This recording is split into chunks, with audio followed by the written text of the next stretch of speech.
Being now at home again, and alone, the only person in the house awake, my thoughts are drawn back to my own childhood.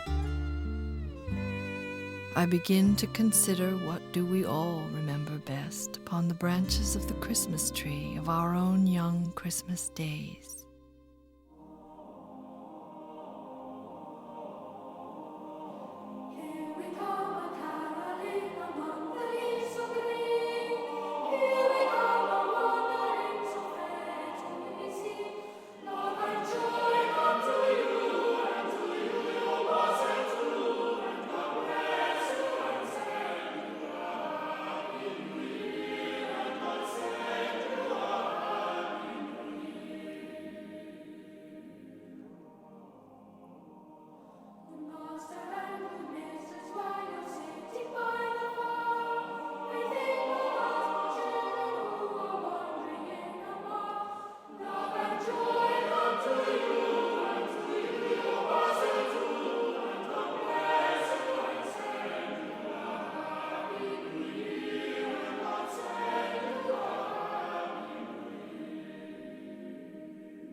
Call up the butler of this house, put on his golden ring. Let him bring us up a glass of beer, and better we shall sing. Love and joy come to you, and to you your blessed too, and God bless you and send you a happy new year, and God send you a happy new year. Bless the master of this house, and wise the mistress too, and all the little children around the table go. Love and joy come to you, and to you your blessed too, and God bless you and send you a happy new year, and God send you a happy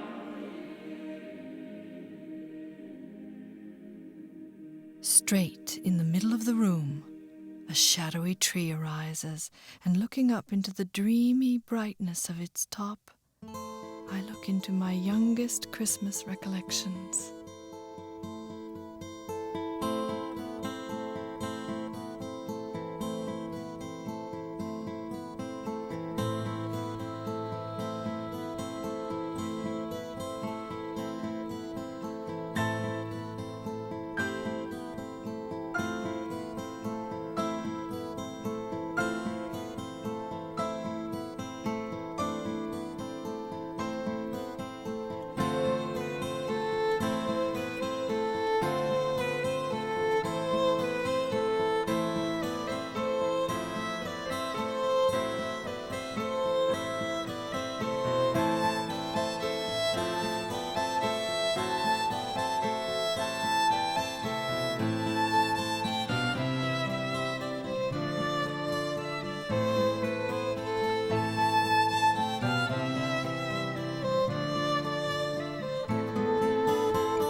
What images do I associate with the Christmas music as I see them set forth on the Christmas tree?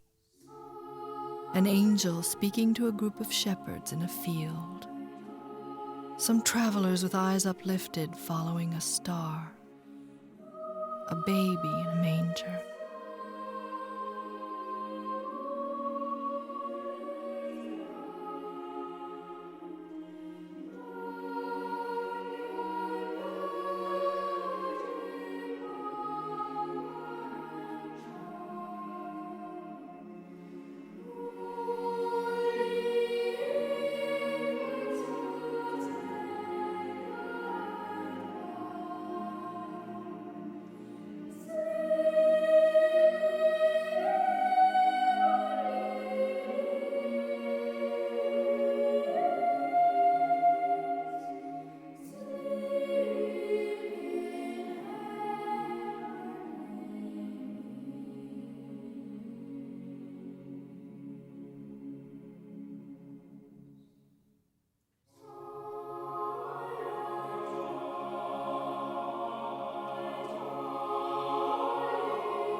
Tell it on the mountains, over the hills and everywhere.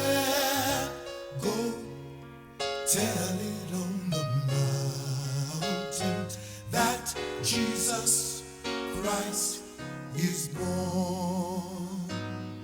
While shepherds kept their watching over silent flocks by night, behold, throughout the heavens there shone a holy light.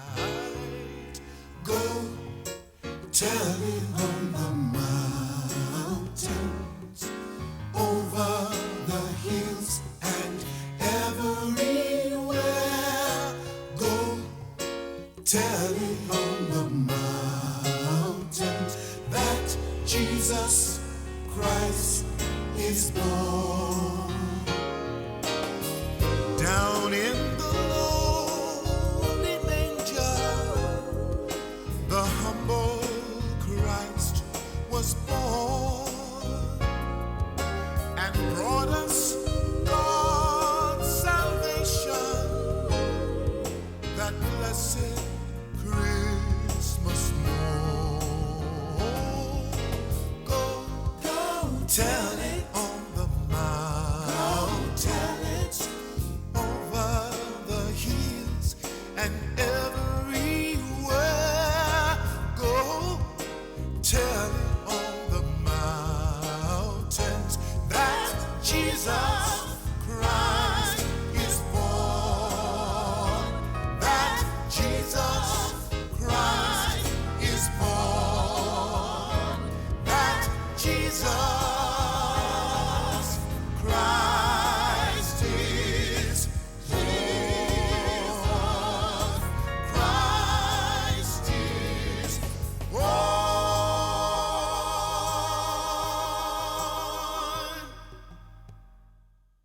There seems a magic in the very name of Christmas. Where can we not go if we will, starting our fancy away from our Christmas tree, away into the winter prospect, on by low-lying misty grounds until we stop at last?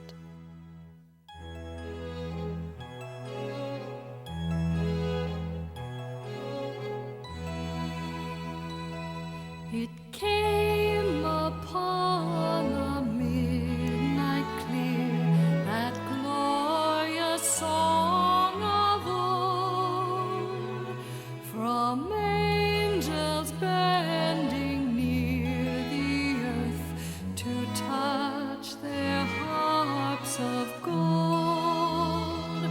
Peace on the earth, goodwill to men, from heaven's all gracious King. The world in solemn stillness lay to hear the angels sing.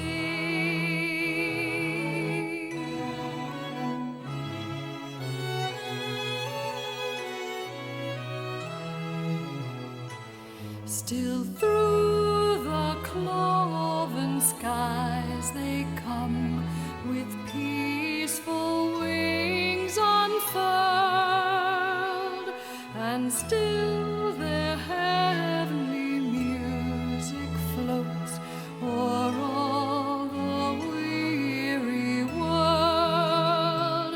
Above its sad and lonely plains they bend on hovering wing, and ever o'er its babble sounds the blessed angels sing.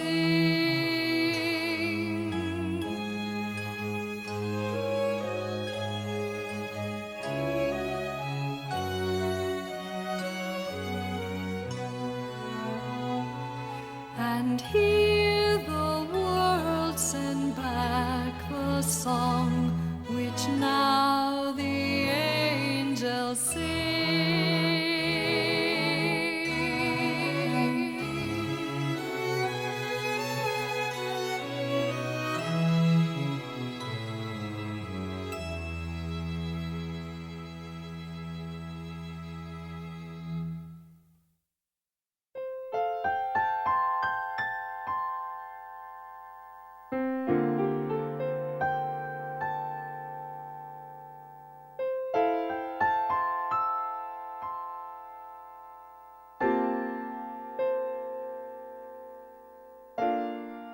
"'Twas the night before Christmas, when all through the house not a creature was stirring, not even a mouse. The stockings were hung by the chimney with care, in hopes that St. Nicholas soon would be there.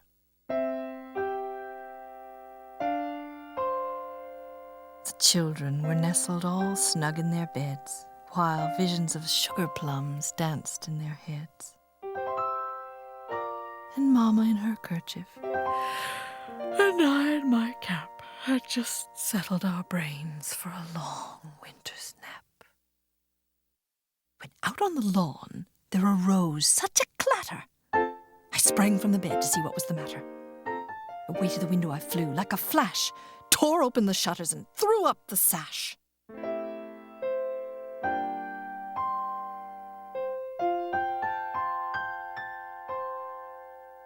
The moon on the breast of the new-fallen snow gave the luster of midday to objects below.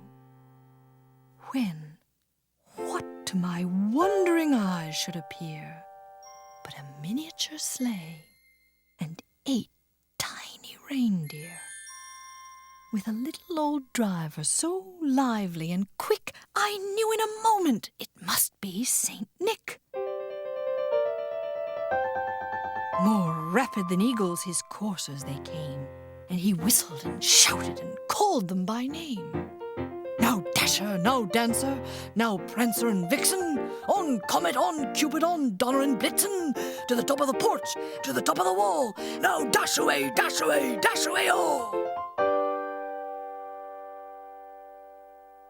dry leaves that before the wild hurricane fly. When they meet with an obstacle, mount to the sky. So up to the housetop the coursers they flew, with the sleigh full of toys, and St. Nicholas too.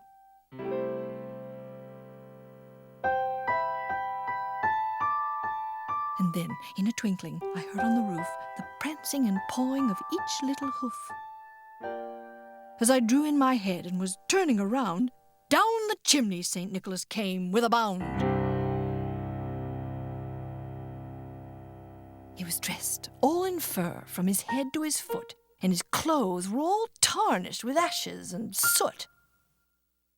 A bundle of toys he had flung on his back, and he looked like a peddler just opening his pack. His eyes, how they twinkled, his dimples, how merry.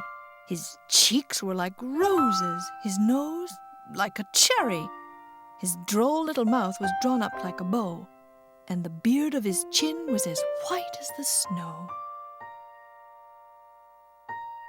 The stump of a pipe he held tight in his teeth, and the smoke, it encircled his head like a wreath.